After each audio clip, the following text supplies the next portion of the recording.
Muito bem, eu quero partilhar hoje com vocês também o texto da Palavra de Deus.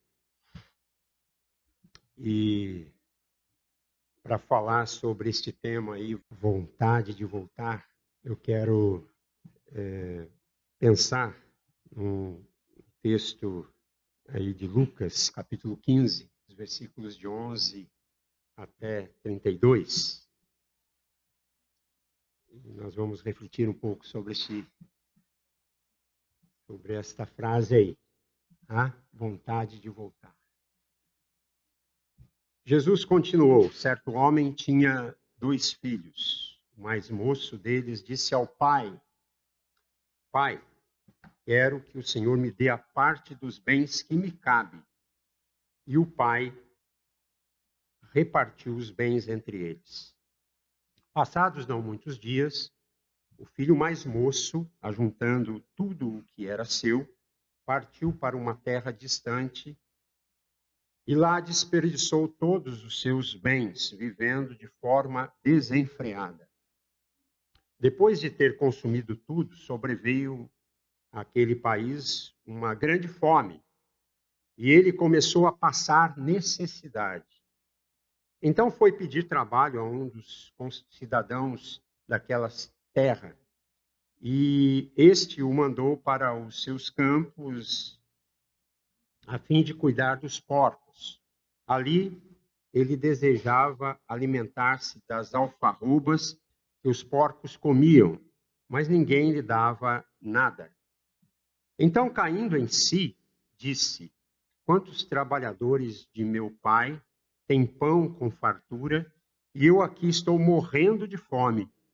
Vou me arrumar, voltar para o meu pai e lhe dizer: Pai, pequei contra Deus diante do Senhor. Já não sou digno de ser chamado de seu filho. Trate-me como um dos seus trabalhadores. E arrumando-se foi para o seu pai. Vinha ele ainda longe quando seu pai o avistou e, compadecido dele, correndo, o abraçou e beijou. E o filho lhe disse: Pai, pequei contra Deus e diante do Senhor. Já não sou digno de ser chamado de seu filho. O pai, porém, disse aos servos: Tragam depressa a melhor roupa e vistam nele. Ponham um anel no dedo dele e sandálias nos pés. Tragam e matem o bezerro gordo. Vamos comer e festejar, porque este meu filho estava morto e reviveu. Estava perdido e foi achado. E começaram a festejar. Ora, o filho mais velho estava no campo. Quando voltava, ao aproximar-se da casa, ouviu a música e as danças. Chamou um dos empregados e perguntou o que era aquilo. E ele informou: o seu irmão voltou e, por tê-lo recuperado com saúde, o seu pai mandou matar o bezerro gordo. O filho mais velho se indignou e não queria entrar. Saindo, porém, o pai procurava convencê-lo a entrar, mas ele respondeu ao seu pai: Faz tantos anos que eu sirvo o Senhor e nunca transgredi um mandamento seu, mas o Senhor nunca me deu um cabrito sequer para fazer uma festa com os meus amigos. Mas quando veio esse seu filho, que sumiu com os bens do Senhor, gastando tudo com prostitutas, o Senhor mandou matar o bezerro gordo para ele. Então o pai respondeu: Meu filho, você está sempre comigo. Tudo que eu tenho é seu, mas era preciso festejar e alegrar-se, porque este seu irmão estava morto e reviveu, estava perdido e foi achado. Você já teve vontade de voltar para algum lugar que foi bom na sua vida? Você tem lembranças de um lugar que foi bom? Olha, às vezes a gente tem vontade de voltar a um lugar bom, mas não dá para voltar. Mas às vezes a gente volta na lembrança, né? A gente lembra. Puxa, isso daqui que eu passei foi muito bom. Reviver momentos, matar saudades. Isso é muito legal. Eu diria que, às vezes, só de lembrar, a gente já volta, né, ao tempo. Quem é da minha idade, e olha que eu estou entrando na juventude, né, já estou, vai saber muito bem, quem aqui, por exemplo, na sua infância já jogou bolinha de gude, né? Não sei quantos. Ó, tem algumas bolinhas de gude. Soltou pipa. Quem soltou pipa? Opa. Rodou peão. Tirou o peão da cela, né? Poxa, tem uma turma boa aí, né? Pois é, eu quando eu era criança, gostava de brincar no campinho do bairro, jogar bola. Ou era na quadra, ou na quadra da prefeitura, ou no ginásio de esporte, ou na quadra da igreja. Então, eu sempre estava com os moleques por lá. E era muito bom. Então, são lembranças boas. Quem aqui já brincou de pique? Lá na minha cidade era rela-rela. Saia correndo atrás do outro, relava, e o outro pegava e saía correndo, né? Então, tenho boas lembranças desse tempo, né? De correr como criança, né? E as meninas, né? Quem que já não pulou corda dupla? Já pulou corda dupla? Dois sujeitos batendo as cordas e entra aquele povo, vai pulando corda. Boas lembranças, né? A gente tem. E às vezes a gente fica pensando, puxa, tempo bom que não volta mais. Mas eu me lembro de um episódio na minha vida e a gente é moleque, né? Piá, né? Gostava de fazer coisas e juntava com os meninos da rua. Eu me lembro muito bem. Chegava o momento que a gente queria fazer os desafios. Vamos fazer desafio. E tinha o quintal da Dona Yolanda. O quintal da Dona Yolanda tinha um muro aqui, outro lá, mais ou menos uma distância de uns 20 metros, né? E o desafio era entre eu, o Dorival, o Beto, o Fabinho e o Alexandre. Eu lembro muito bem, né? Tínhamos 7, 8 anos de idade e vivíamos ali na rua, né? E tal. E o desafio era cruzar o quintal da Dona Yolanda sem ser pego pelo Sam. O Sam era o Sansão, era um cachorro pastor alemão que cuidava da propriedade. Só que a gente atravessava aquele quintal da seguinte maneira: todo mundo tinha que atravessar, mas ele ficava dormindo na garagem, sem despertar o Sam. Então nós escalávamos o muro, pulávamos no quintal, e era cheio de árvores, né? E tínhamos que chegar até o outro lado do muro. E íamos bem quietinhos e atravessando aquele quintal e várias vezes nós conseguíamos passar sem despertar o Sam. Mas aquela brincadeira estava ficando muito monótona. E o Beto era um rapaz atirado. E a gente tinha muito medo do Beto porque ele era aquele sangue quente, sabe? Aquele moleque que é fervoroso. Ele falou, nós estávamos numa travessia daquelas, e no meio do quintal, ele falou, esse negócio está muito chato. Sam, vem! Nossa, o cachorro... Mas veio que nem foi fração de segundos. A gente foi que nem uma bala escalando o muro, e o Alexandre, a perna dele escapou. Foi a conta de nós pularmos o muro e puxarmos o Alexandre, e o cachorro passar. Mas era adrenalina pura.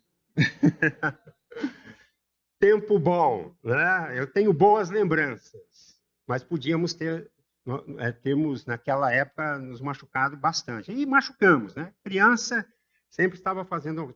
E eu estou falando tudo isso porque às vezes tem coisas que a gente pensa, que olha para o passado, e, puxa, que tempo bom, mas às vezes não vai voltar mais. A gente fica na lembrança.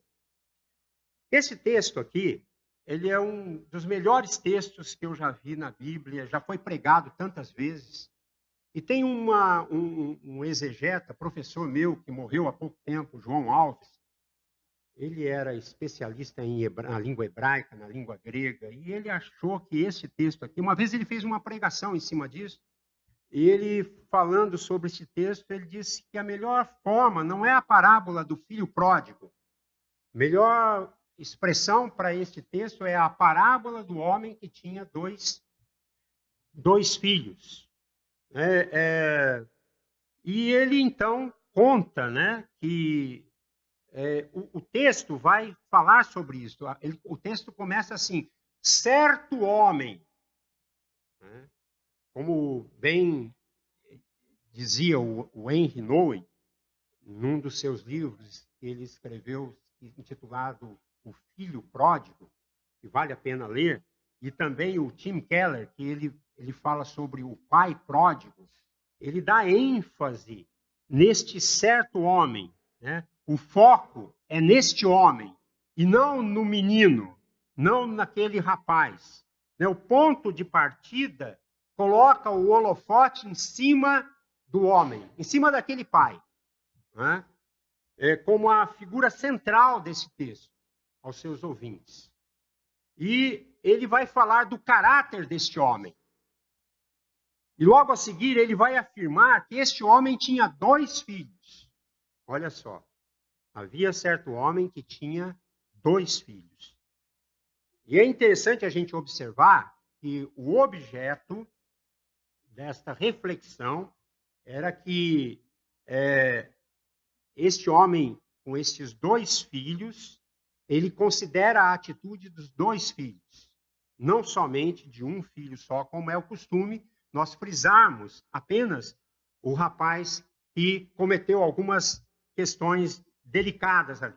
Então, quando esta parábola tem o seu ponto final no versículo 24, nesta dramática narrativa deste filho que volta arrependido para casa, Jesus começa então a falar do outro filho, que não estava presente na parábola, mas que entra e ele fala: ora, o filho mais velho estivera no campo.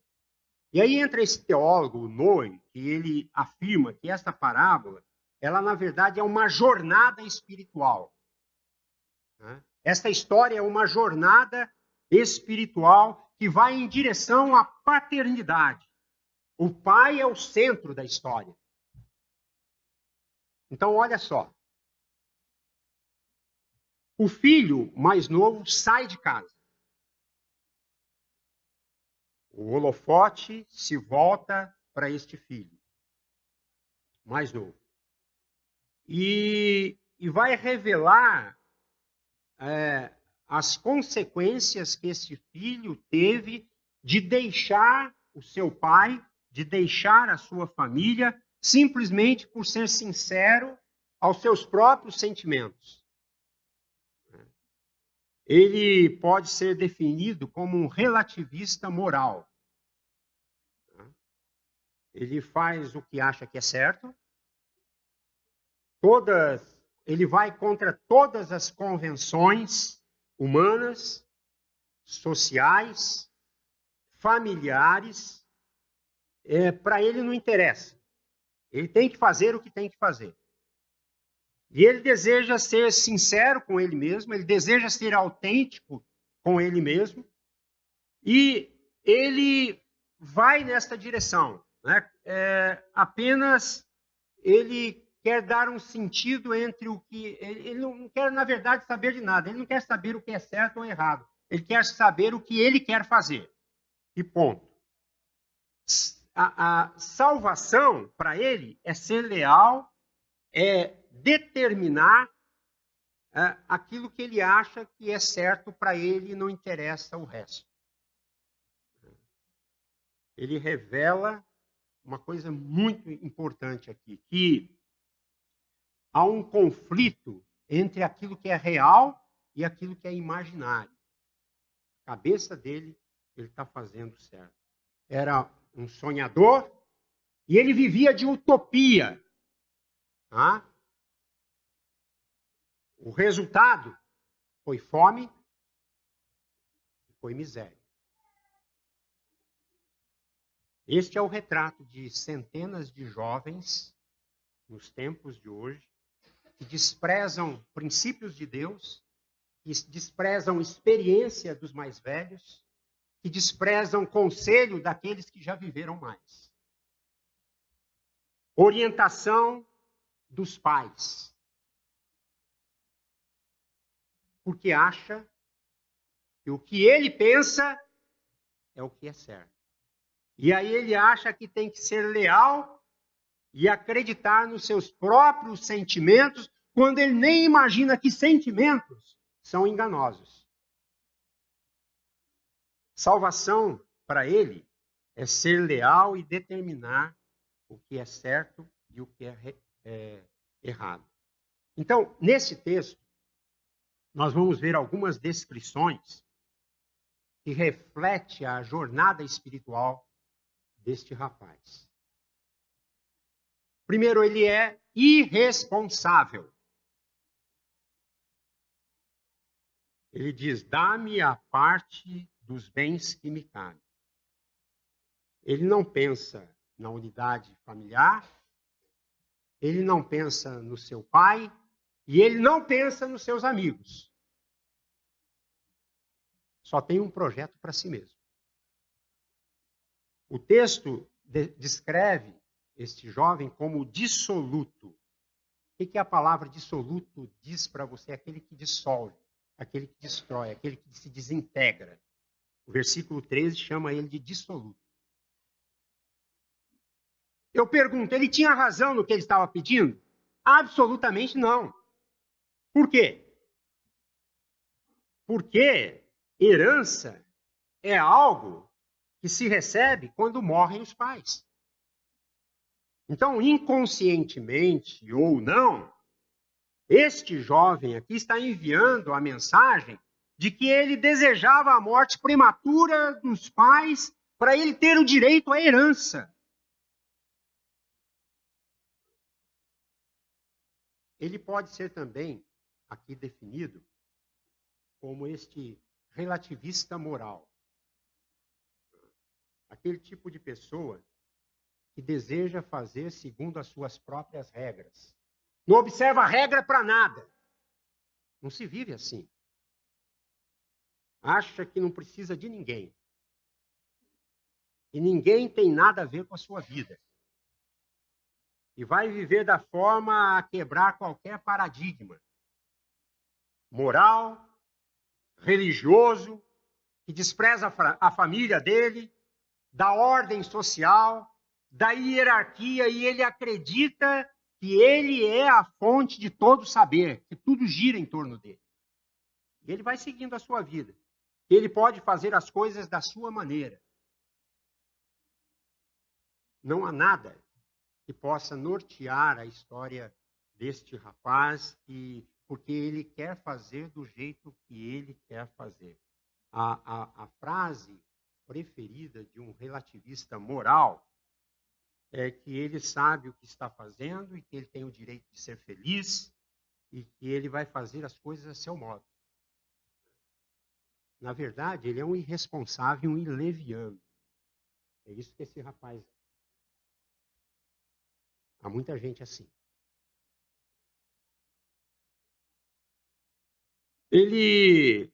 Uma outra descrição que eu vejo nesse jovem é que as suas escolhas são equivocadas.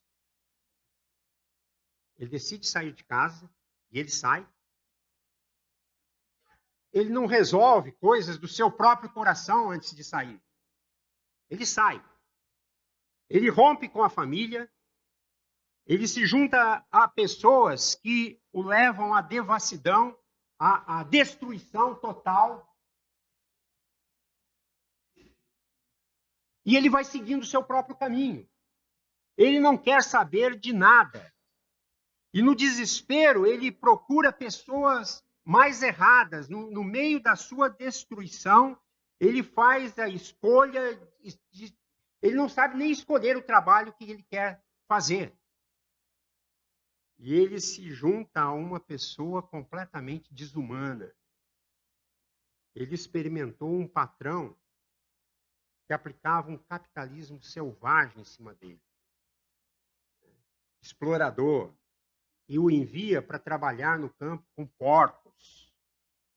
E isto é pior do que a escravidão. Até no tempo dos escravos, os senhores tratavam melhor o escravo para que ele pudesse produzir mais ainda. Mas aqui, neste caso, ele não podia comer nem a comida dos porcos. Então, ele faz escolhas equivocadas.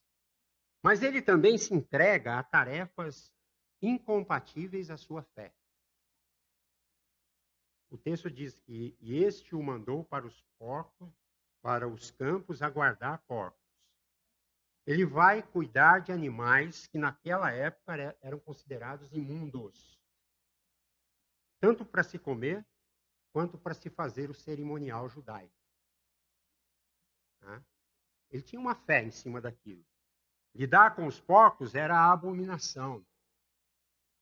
E, para exemplificar isso nos tempos de hoje, é como um cristão mesmo, bem crente, e ele, aqui no Brasil, trabalhar como bicheiro ou dono de um prostíbulo.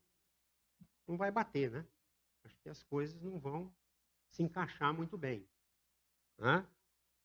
Como afirma um grande teólogo católico, eu gosto muito, Joaquim Jeremias, ele faz uma colocação sobre este rapaz, ele diz, ele chega ao extremo da humilhação e nega a sua própria história de fé. Então, no meio de todo esse desencontro desse jovem, vai acontecer algo miraculoso, maravilhoso. Ele é completamente tocado. Alguma coisa acontece com ele, o seu coração é inundado por uma experiência nova e ele tem vontade de voltar. Ele sente saudade do pai. Para mim, ele sentiu saudade de casa, saudade do ponto de partida dele. Ele quer de novo um reencontro com a sua alma. Ele quer um encontro com a sua história. Ele quer um encontro com a sua vida. Ele quer de novo aquilo que um dia ele viveu. E a lembrança de casa vai mexer com todas as estruturas emocionais deste rapaz. E ele fica com vontade de voltar. E sabe o que ele faz?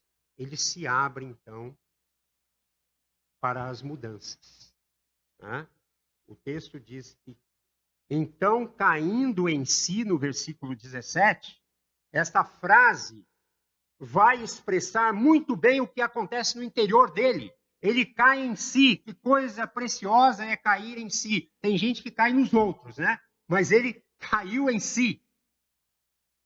Ele vai modificar as suas ações. A frase indica aqui, e o Russell Shedd, o escritor aí, ele diz que essa frase, ela quer dizer o seguinte: antes ele estava fora de si.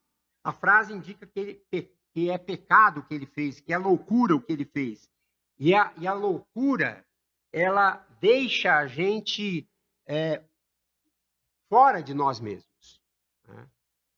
E quando a gente olha o original hebraico e o aramaico, nós vamos ver esta expressão escrita lá, que ela, quando diz cair em si, é a mesma coisa que se converter. Fazer o retorno, voltar de onde está. Foi o que esse rapaz fez. Ele se abre para a mudança. Mas ele não só fez isso.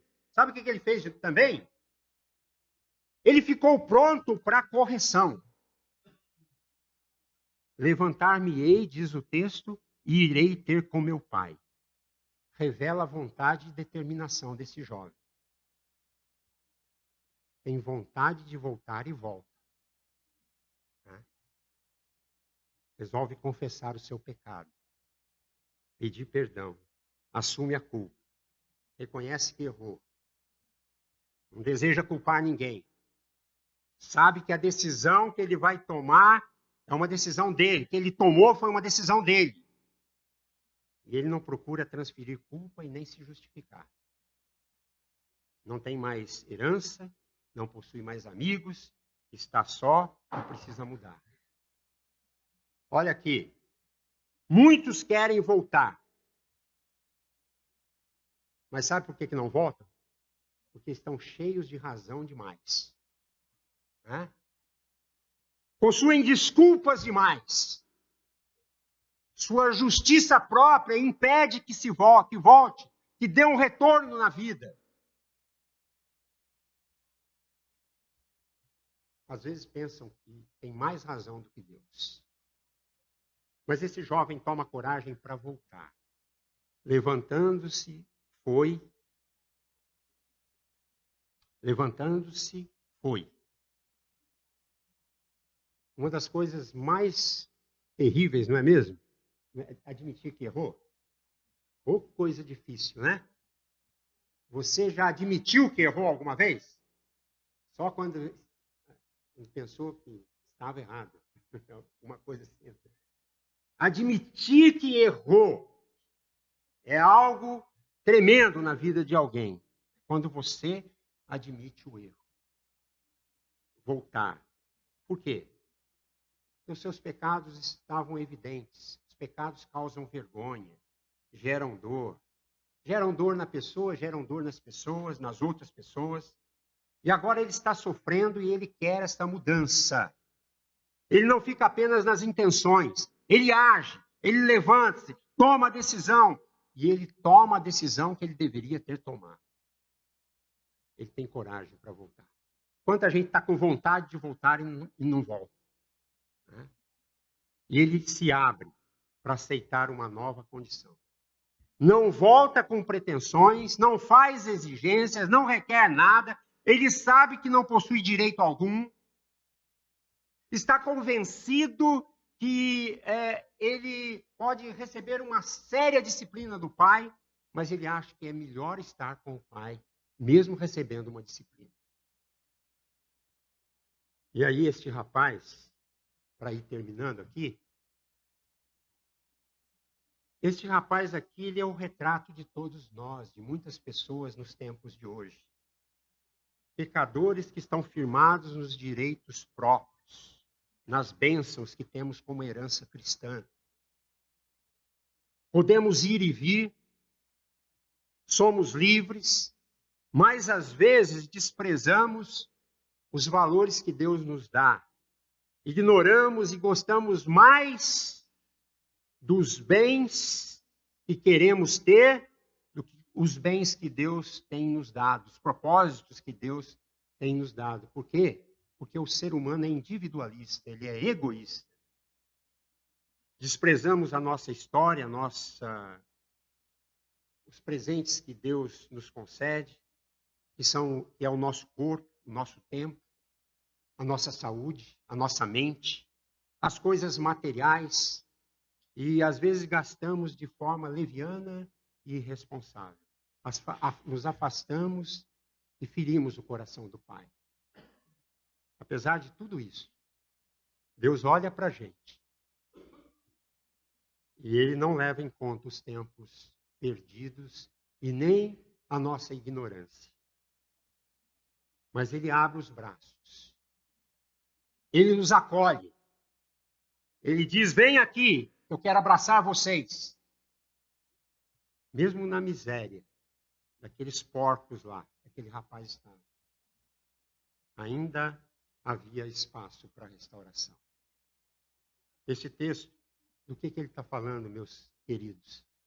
Está falando de amor. Ele está falando de acolhimento. Ele está falando de Deus nos abraçar. Este jovem, ele é o retrato de uma sociedade caída, independente, que despreza valores, relativiza a moral e que, em nome da coerência para consigo mesmo e os sentimentos, desprezam o respeito, os valores. Muitas vezes somos desagregadores e rompemos com o Pai. Eu gostaria de encerrar esta palavra dizendo o seguinte, fazendo uma pergunta. Você sente saudade do Pai? Você sente saudade de Deus? Acha que foi longe demais? Tem vergonha de voltar e não sabe? Como fazer? Hoje o Espírito de Deus está convidando você a se aproximar do Pai e retornar aos seus braços. Você não gostaria de voltar para o Pai? Reconciliar-se com Ele? O Evangelho, ele faz a gente lembrar que Deus pode mudar qualquer pessoa em qualquer circunstância. Você gostaria de voltar para o Pai? Está com vontade de voltar? Perguntei esses tempos a alguns amigos que estão longe de Deus. Vocês não têm saudades da igreja? Vocês não têm saudades de ler a Bíblia? Vocês não têm saudades de orar? Vocês não têm saudades de abraçar os irmãos, de estar em comunhão de novo? E um deles olhou para mim com lágrimas nos olhos. Eu tenho essa saudade. Eu preciso desse Deus. Eu preciso voltar. Às vezes, nós estamos sentindo saudades das coisas que fizemos, das coisas que vivemos, como eu citei no início da mensagem, que amamos. Saudades da nossa infância, de brincar como criança, fazer as coisas boas, de voltar ao passado. Mas às vezes nós podemos estar sentindo saudade de algo mais profundo que está batendo aqui no vazio da alma. Essa saudade pode ser a saudade do Pai, saudade de Deus, essa saudade de voltar. Então, volte, porque quem sabe essa mensagem só foi para você nesta noite, de tomar uma decisão, de tomar uma atitude firme, de matar a saudade, de voltar para o Pai. Porque quem sabe está doendo aqui dentro do peito, e você não sabe o que é, mas quem sabe pode ser a saudade de Deus. Só depende de você. Porque o Pai, ele já está com os braços abertos para te receber e para te aceitar do jeito que você está. Por quê? Porque ele é Deus. Ele tem esse poder de fazer isso. Então, bora lá. Conforme diz o linguajar de hoje. Mata essa saudade, esta dor que está no peito. E se entrega aos braços do Pai. Porque ele te ama. E ele jamais vai te renunciar. Porque ele te criou. E ele não pode abrir mão de você. Você é muito especial para Deus. Quer fazer isso? Cansado um pouquinho da hora. Nós vamos terminar. Eu só queria que você baixasse sua cabeça, fechasse seus olhos. Nós vamos orar. Eu só vou fazer uma pergunta para você que ninguém vai saber, viu? Se você está aqui nesta noite, quer dizer, olha, eu quero voltar para Deus, eu quero renovar os meus votos, eu quero entregar a minha vida a Jesus, eu quero me entregar a Deus, eu quero que Ele segure as minhas mãos, eu quero que Ele me cure, eu quero que Ele me restaure. Eu quero orar por você agora. Mas eu queria que você, num gesto, aí não depende de mim, num gesto teu, você levantasse uma de suas mãos e abaixasse. Se você quer fazer isso, aí do seu lugar, não precisa vir aqui à frente, não. Mas é uma atitude sua. Alguém gostaria? Ok. Pode abaixar a mão. Ok. Legal. Obrigado. Obrigado. Mais? Vamos orar. Pai amado, às vezes a gente tem vontade de voltar, mas a gente não sabe como e muitas vezes sequer temos forças para voltar. Mas nesta noite, em nome de Jesus, essas pessoas que levantaram seus braços, levantaram num gesto de fé, com vontade de que o Senhor esteja acompanhando. Então, Se alguém está dizendo sim, eu quero acreditar neste Deus e neste Jesus. Então, Pai, abraça essa pessoa e que haja festa no céu hoje.